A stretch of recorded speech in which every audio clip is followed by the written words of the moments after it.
சரவணன், திரு ஆசீர்வாதம் சொன்ன இதுக்குமே பதில் சொல்லலாம், உங்க நிறைவு கருத்தாவும் சொல்லலாம். இந்த பட்ஜெட்டை எப்படி பார்க்கணுன்றது.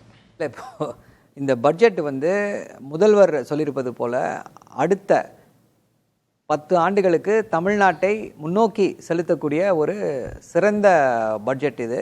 அதைவிட முக்கியமாக என்ன அப்படின்னா, பாஜகவில் இருக்கக்கூடியவர்கள் என்ன சொல்கிறாங்க, ஸ்டிக்கர் ஓட்டணும் அப்படின்றாங்க. ஐயா, ஸ்டிக்கர் ஓட்டினது யாருன்னா திராவிட மாடல் அரசை பார்த்து திராவிட மாடல் அரசு என்னென்ன செய்து கொண்டிருக்கிறதோ அதையெல்லாம் அங்கே ஸ்டிக்கர் ஓட்டி ஜெயிச்சிட்டு இருக்காங்க.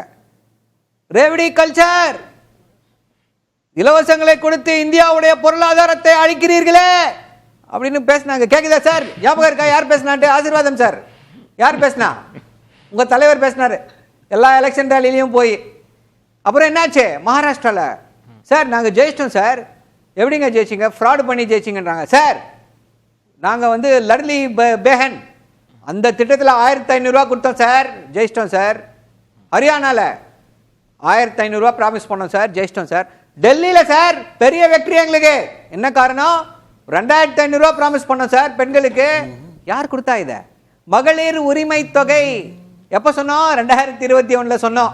அத அறிமுகப்படுத்தினோம், இது பண்ணி செய்து காட்டினோம். சோ ஸ்டிக்கர் ஓட்டுறது எது யாரு அப்படின்னா பாஜக. ஸ்டிக்கர் ஓட்டுறதை பத்திலாம் நீங்க தயவு செஞ்சு பேசாதீங்க. இங்கே எல்லா திட்டங்களையும் சிறப்பான முறையில் செயல்படுத்தி கொண்டிருக்கிறோம். முக்கியமாக என்ன அப்படின்னா சமூக வளர்ச்சி. அதாவது இந்த 3 ஆண்டு காலம் எதுல முக்கியமா கான்சென்ட்ரேட் பண்ணணும்? சமூக வளர்ச்சி, அடுத்து பரவலான வளர்ச்சி. இந்தியாவில் இருக்கக்கூடிய எந்த ஸ்டேட் வேணா எடுத்துக்கோங்க, எல்லா ஸ்டேட்லயும் ஒரு குறிப்பிட்ட நகரம் மட்டும்தான் கான்ட்ரிபியூட் பண்ண. ஆனா தமிழ்நாட்டில் அப்படி இல்ல.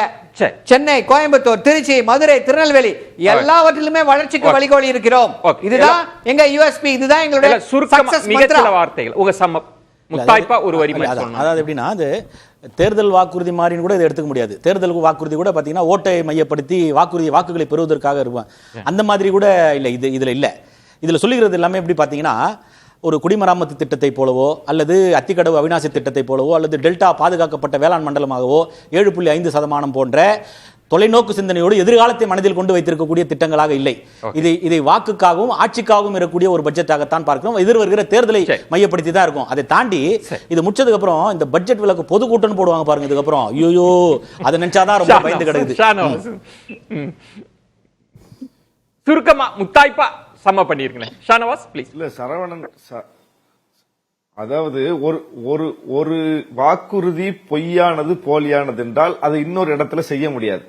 ஒரு திட்டம் ஃபெயிலியர்னா அதை இன்னொரு ஸ்டேட் ஃபாலோ பண்ணாது. ஆனா தமிழ்நாட்டில் நடைமுறைப்படுத்துகிற ஒவ்வொரு திட்டங்களும் அறிவிக்கப்படும் போது, வாக்குறுதியாக கொடுக்கப்படும் போது கேலி செய்யப்பட்டது, கிண்டல் செய்யப்பட்டது. இது எப்படி சாத்தியம்னு கேள்வி எழுப்பப்பட்டது. ஆனா இன்னைக்கு பாருங்க, மகளிர் உரிமை தொகை மட்டுமில்ல, ஒவ்வொரு திட்டமும் மற்ற மாநிலங்கள்ல பின்பற்றப்படுது. காலை உணவு திட்டம் எப்படி செய்யப்படுதுன்னு அங்கிருந்து இங்க பாத்துட்டு போறாங்க. பல மாநிலங்கள்ல இருந்து இங்க பாத்துட்டு போறாங்க. இன்னைக்கு பல மாநிலங்களை தாண்டி உலக நாடுகள் கூட இன்னைக்கு அதை ஃபாலோ பண்ற ஒரு சூழலை பார்க்கிறோம். அப்போ ஒரு திட்டம் முற்போக்கான அம்சமாக இருக்கிறது, அது வெற்றிகரமாக நடைமுறைப்படுத்தப்படுகிறது என்பதனால தான் மற்ற மாநிலங்கள் அது எதிரொலிக்குது. இங்கே அது ஃபெயிலியர் ஆகியிருந்தா, இங்கே மக்கள்கிட்ட அது எடுபடாம போயிருந்தா அது எப்படி இன்னொரு மாநிலத்தில் எடுத்து செய்வாங்க? பிஜேபி தான் கிண்டல் பண்ணுச்சு. எப்படி சாத்தியம், எங்கிருந்து பணம் எடுத்து கொடுப்பீங்கன்னு இதே நிர்மலா சீதாராமன் கேட்டாரா இல்லையா?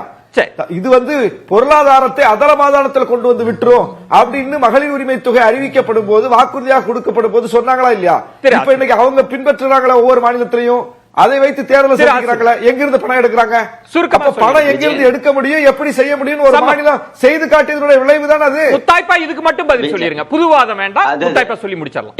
இல்ல சிம்பிளா தான் விஜய், ஒரு அட்வர்டைஸ்மெண்ட் ஒண்ணு வரும், அதாவது வெட்டி பந்தா வேஸ்ட் நம்புங்க ஒன்லி டேஸ்ட் அப்படின்னு. இன்னைக்கு 1000 இடத்துல இவங்க பெரிய பெரிய எல்சிடி ஸ்கிரீனை போட்டு ஒளிபரப்புனாங்க. அங்க பார்த்தா யாருமே இல்ல சார்.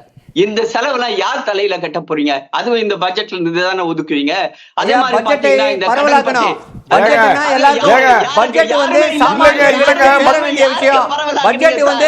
ராமர் கோயில் திறப்பு விழாவை ஒவ்வொரு இடமா எல்இடி வச்சு காட்டுறீங்க. பட்ஜெட்டை காட்டுது இந்த அரசு. நீங்க பிற்போக்கான விஷயத்தை காட்டுறீங்க, முற்போக்கான விஷயத்தை காட்டுது இந்த அரசு. இது யாரோட செலவுல வந்து இந்த தலையில கட்ட போறீங்க? ஐயா, இது simple கேள்வி. தமிழக அரசுடைய செலவு. சும்மா பட்ஜெட் வந்து நீங்க ராமர் கோயில் திறப்பு விழாவை கேட்டீங்களா? யார் செலவை கேட்டீங்க? நீங்க வந்து கடன் வாங்கிட்டீங்க, நீங்க இது சொல்றீங்க, அதனால பட்ஜெட்டை மக்கள் கிட்ட கேட்க மாட்டீங்க. நாங்க நல்லது செஞ்சிருக்கோம், அதனால பட்ஜெட்டை நன்றி மக்கள் கிட்ட திரு கொண்டு போய் ஆசீர்வாதம். சேர்க்கத்தான் செய்வோம். சிறப்பு விருந்தினர்களுக்கு நெஞ்சம் நிறைந்த நன்றிகளை தெரிவித்துக் கொள்கிறேன். மற்றொரு தலைப்புல சந்திக்கிறேன். நன்றி, வணக்கம்.